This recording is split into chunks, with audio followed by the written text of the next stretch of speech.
Well, hey everybody, I'm John Rethlin. This is a retro review of NWA WCW Clash of Champions 8 Fall Brawl.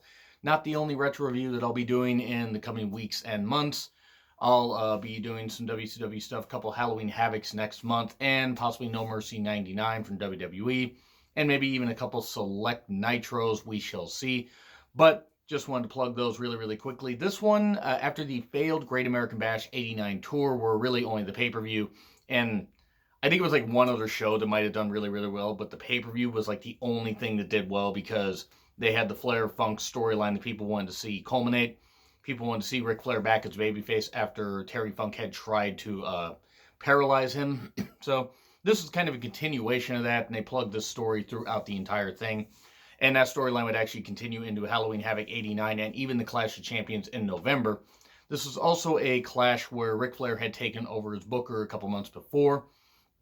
And you could tell things were a lot better. I mean, yeah, Ric Flair gets some flack for some of the stuff he booked and everything. And I mean, that's fair. Everybody can be a critic, but he did streamline this. This was actually one of the better clashes in like the past year. Even though there were some good ones, this one had a better pace to it. It had a hot opener, a couple decent things in the middle, and a really hot hook at the end to see, okay, hey, what's going to happen to Halloween Havoc 89 and in the rest of the year and with syndicated TV.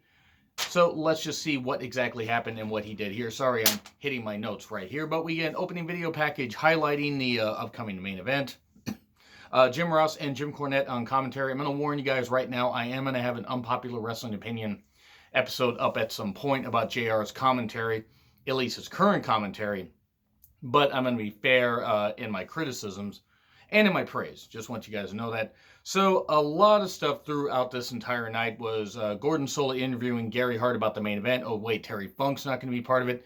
Who is going to be Gary Hart's associate to team up with the Great Muta against Ric Flair and Sting?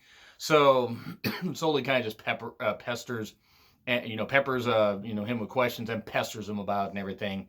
Might as well throw both those words in there. And so we get that throughout the night. Starts off with the Samoan SWAT team with Paul E. Dangerously, a.k.a. Paul Heyman, versus the Road Warriors with Paul Ellering. This is power for power. Hawk got beat up a bit, but it was mostly just the Road Warriors steamrolling them. And eventually they would win Doomsday Device 1, 2, 3. Pretty good opener and pretty quick. It didn't need to overstay its welcome, and the Road Warriors got a win while the Samoans did not look necessarily weak. The Road Warriors did basically squash them at the same time. This is kind of when they were moving away from the Samoan SWAT team being a dominant team. I think by Starrcade 89, that was pretty much evidence that they were not going to really be featured all that much anymore. But it was what it was. Paul Heyman, or Paul E. Dangerously's phone, that big brick of a cell phone, got used, and the Samoans were upset because it got used on them. So they decided, you know what, hell with it. We're leaving Paul E. Dangerously. And then I think soon after they would like split up as a team. I think sometime in 1990. But anyway. We get Halloween Havoc ad a few times. It's just, oh boy, it's so goddamn cheesy.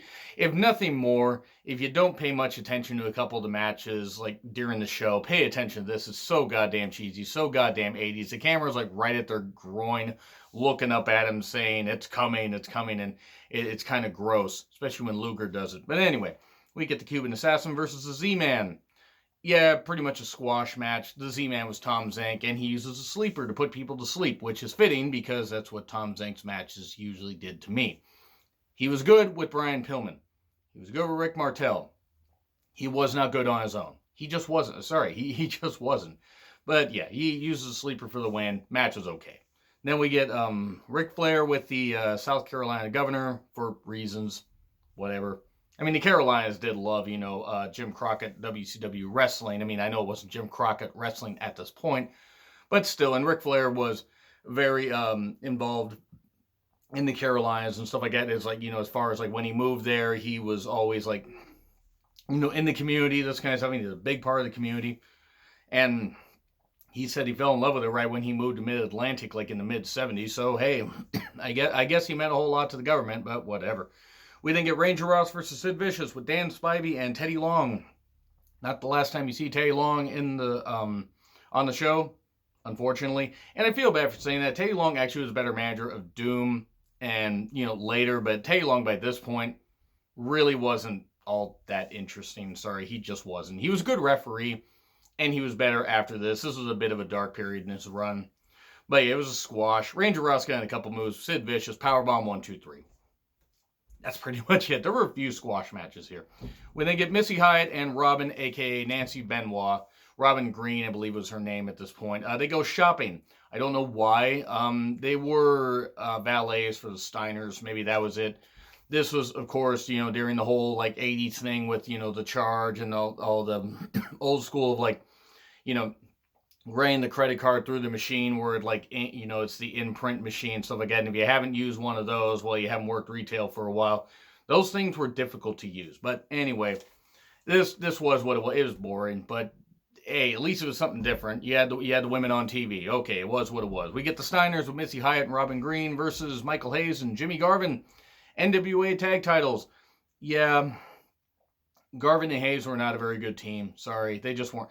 Garvin was better before he got roided up, and Hayes was never all that good in the ring. Gordy and Buddy Roberts had to always mask the fact that Hayes was charismatic. He could talk people into the building. He just wasn't very good in the ring. He could hit a decent DDT. That was about it. So the Steiners were dominant at first. Rick does get beat up a bit. Scott Steiner comes back, but in the end, what happens is it looks like Scott Steiner's about to win, but then he trips, or somebody trips him, but the camera conveniently cuts away, so you don't quite see who it is. I think it ended up being Woman. That did. I mean, I'm not totally sure, but I believe that's where the storyline they were going with.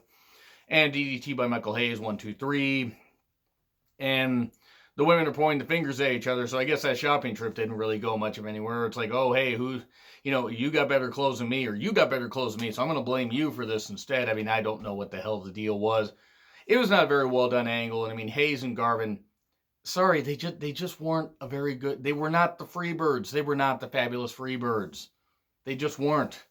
Hayes was an original. Garvin was better before he decided to roid himself up. That's really all there is to say. Then we get Norman the Lunatic, Mike Shaw, who would later become Bastion Booger. Yeah, that was actually something that happened. He was somebody that was a lot better than the gimmicks that they gave him, but he had Tay Long with him, and Tay Long had this key, I think this key that was going to lock him back up in the asylum or something like that. And why was Norman the Lunatic seen as anything other than what the fuck is this gimmick? Oh, by the way, he faced off against Flying Brian Pillman. The match was actually better than what I thought it would be. Norman got in a few shots, did use some power, but Pillman pretty much throwing him around with ease. I mean, Pillman was a strong guy, but Norman's a big guy. You would think, okay, they'd go with the whole thing of Pillman would eventually lift him. Nope, he lifted him pretty easily quite a few times. In the end, we get a crucifix pin, 1, 2, 3, so Brian Pillman wins. Then we get Tay Long yelling at Norman, and that was what it was. More Gary Hart and Gordon Solie stuff, and it was more stuff about the main event. Then we get Dr. Dusty Williams versus Mike Rotunda. These former Varsity Club members exploding.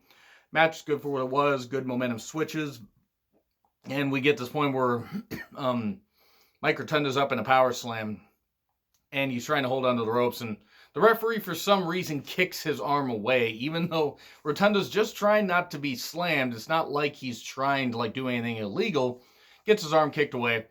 Gets on top of Dr. Dusty Williams, but Williams rolls over, 1, 2, 3, and then Rotunda beats up Williams a little bit afterwards to kind of keep his heat.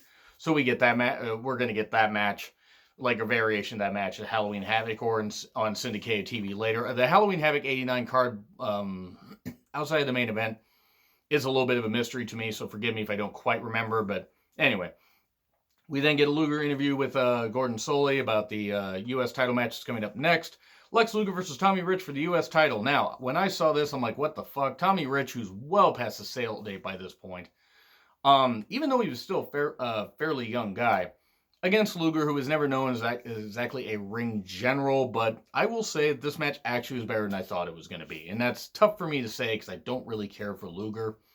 People know why, and I'm not going to go into that right here.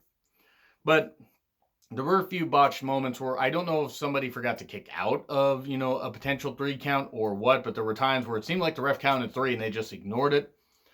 It was what it was, and there were some good moves from Tommy, some good, moves from Luger, getting some good heel heat.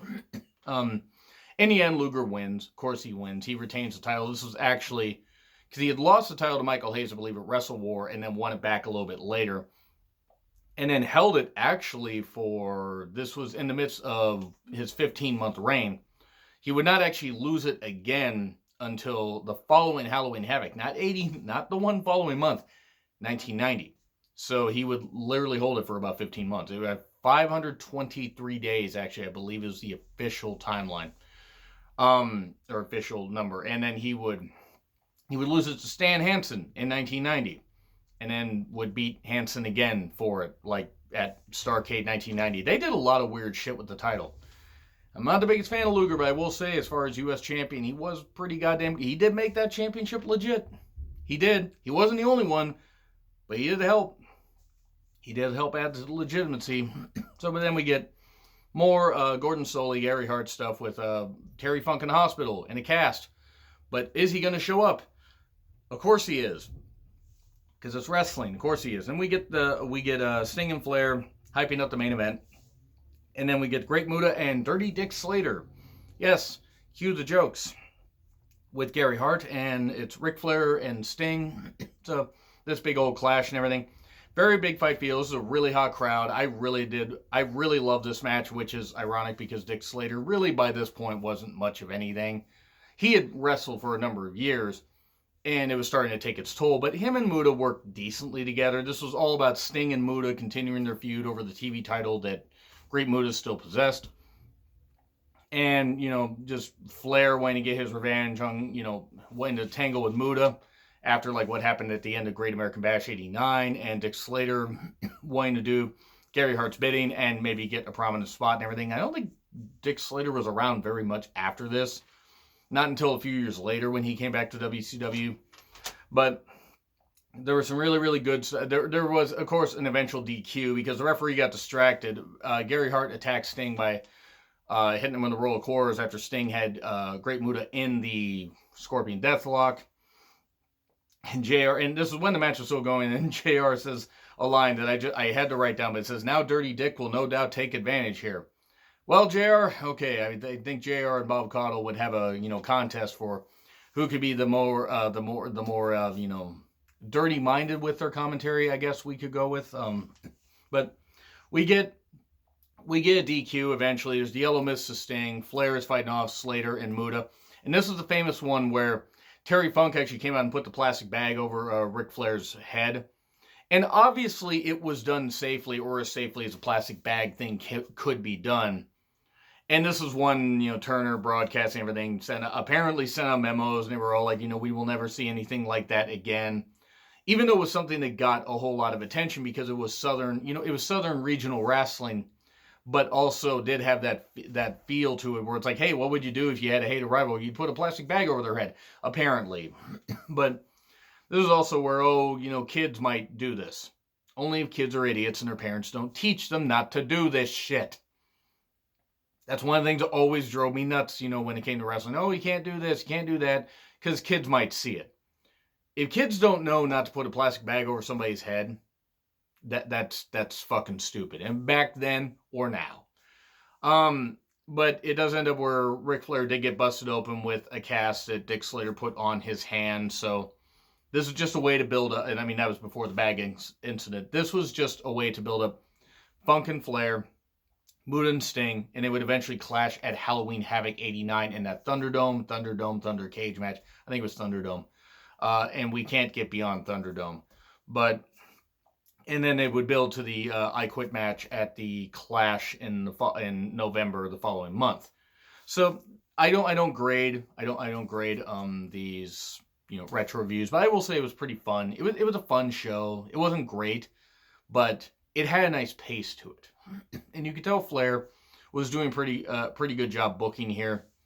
And I know Flair's not everybody's favorite, but that's just my opinion right there. So anyway, I'm gonna say it was a fun show. Was it the greatest Clash? No. It was not as great as Clash 1, but compared especially to the last one that they did, I believe in June, that I also did a review of, and that will be on the playlist at the end of the video. It's about as good as you could get. And the Clash in November of 89 was pretty good, and then there was like one more I think that Flair was part of before he quit as booker. But anyway, that's all I'm going to say. So yes, more retro review content. Halloween Havocs.